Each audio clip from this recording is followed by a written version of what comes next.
操！哎我操！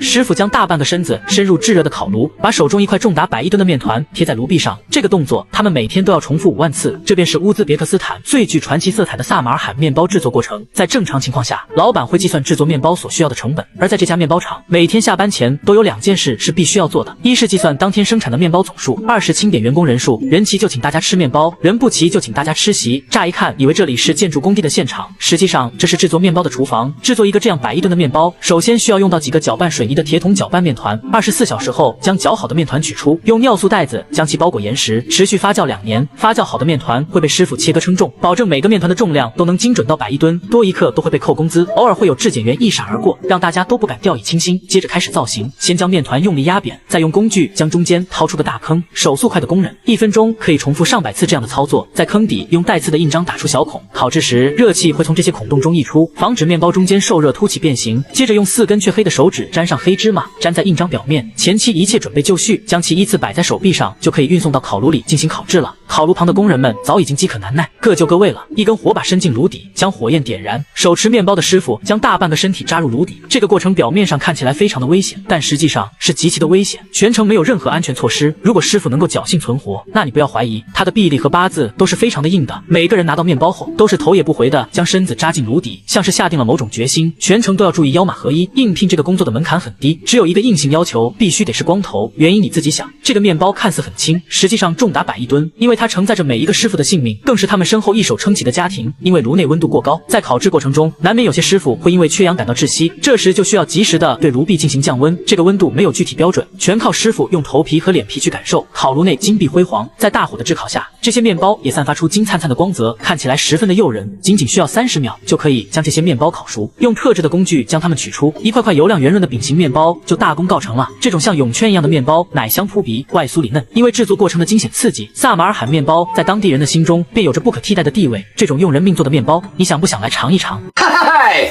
我又來。